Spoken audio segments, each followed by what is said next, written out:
Imagine a new government grappling with a shattered economy, forced to make tough calls that could break key promises. Sound like the start of a political drama?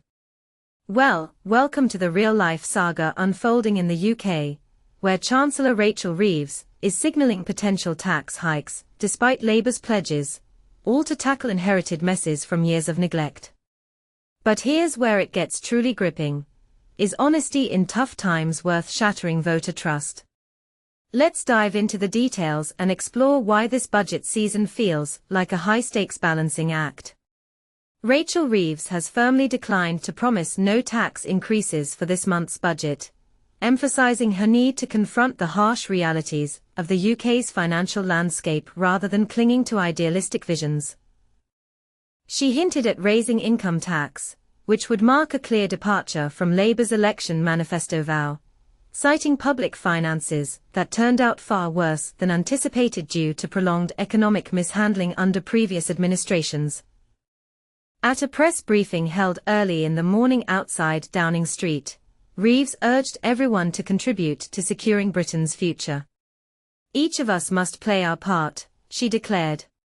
Building the future of Britain together means we'll all need to step up and support that shared effort. She further explained her approach to reporters.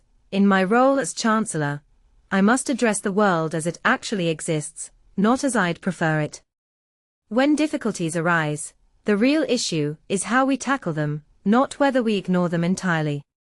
In a prepared address aimed at setting the stage for the challenging tax decisions in the budget, Reeves outlined how global economic hurdles, like trade barriers, persistent inflation, unstable supply chains, and military expenditures, have intensified since the previous financial update. I've stabilized our public finances, injected vital funds into struggling public services, and started revitalizing the economy, she noted. Yet, the global situation has piled on even more obstacles since then. Reeves vowed not to shy away from hard choices, even if it meant reneging on her promise against hiking income tax, VAT, or national insurance. I could follow the path of past governments, bypassing problems, slashing investments in infrastructure, and fudging the figures, she said. But that would just land us back in this predicament sooner or later, with stagnant productivity, sluggish growth, and mounting national debt. So, I'm choosing transparency with the public. The Chancellor criticized earlier governments for prioritizing short-term political gains over long-term economic needs, diverting funds meant for public services just to balance budgets. She labeled Reform UK's economic proposals as unrealistic fantasies. The core issue over the past 14 years has been sacrificing the nation's best interests for political shortcuts, she added. That's exactly why we're dealing with this crisis now. When questioned about Labour potentially violating its manifesto on taxes, she stood her ground, saying she must act in the country's best interest, popularity be damned. Reeves outlined her budget's core focus on what matters most to everyday Britons: bolstering the NHS, easing financial pressures from living costs, and tackling the national debt. You've probably seen plenty of rumors about my decisions, she acknowledged. I get it. These are pivotal choices that will influence our economy for decades. I want everyone to grasp the context, the guiding values behind my choices, and why I believe they'll serve the nation well. She also announced plans to push forward with welfare reforms, despite earlier resistance from Labour MPs. There's nothing enlightened about maintaining a system that sidelines 1 in 8 young people from education or jobs, she pointed out. For beginners wondering what welfare reform entails, think of it as updating outdated support systems, like benefits for the unemployed or low-income families, to ensure they are fair, efficient, and help more people enter the workforce, potentially reducing long-term costs and boosting productivity.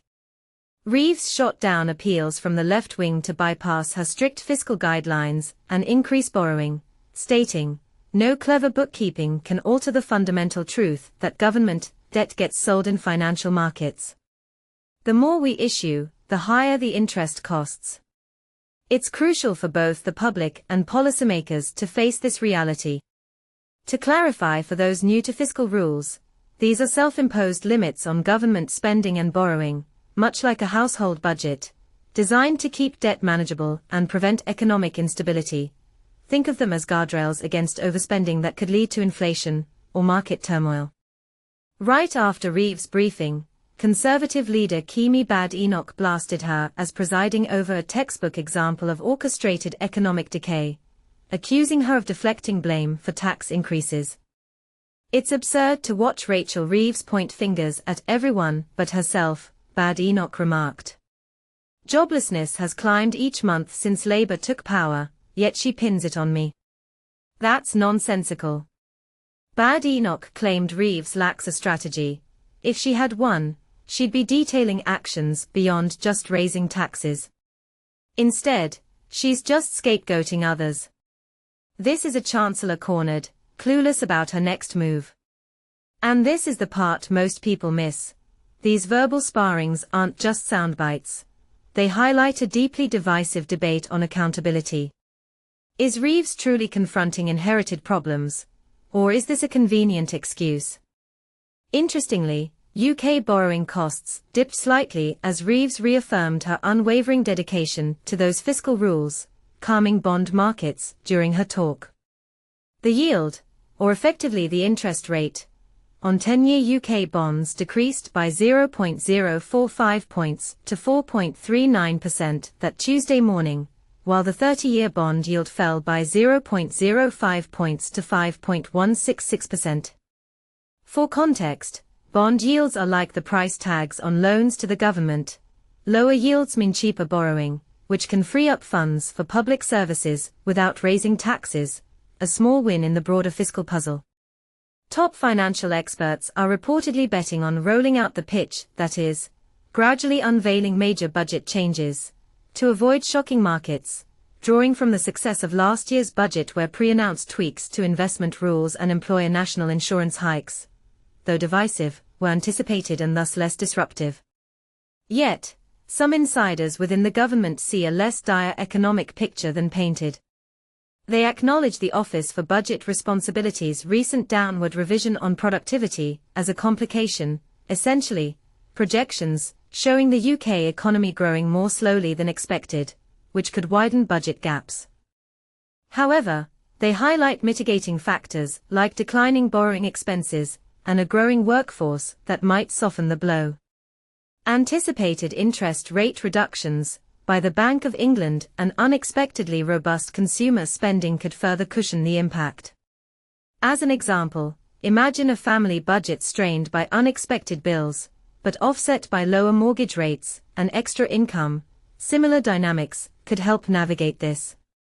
The Guardian revealed last month that Reeves is contemplating income tax hikes to plug a projected shortfall of £20 billion to £30 billion, stemming from a sharper-than-expected dip in productivity forecasts. This ties back to those broader economic challenges, where slower growth means less tax revenue and higher spending needs. But here's where it gets controversial. Is breaking a manifesto pledge a pragmatic necessity in a messy world, or a betrayal of voter promises? And could welfare reforms really uplift the young unemployed, or just deepen inequalities? What do you think? Should Reeves prioritize debt reduction over immediate spending, or is there a better path? Share your views in the comments. Let's discuss if this approach builds a stronger future or risks further division.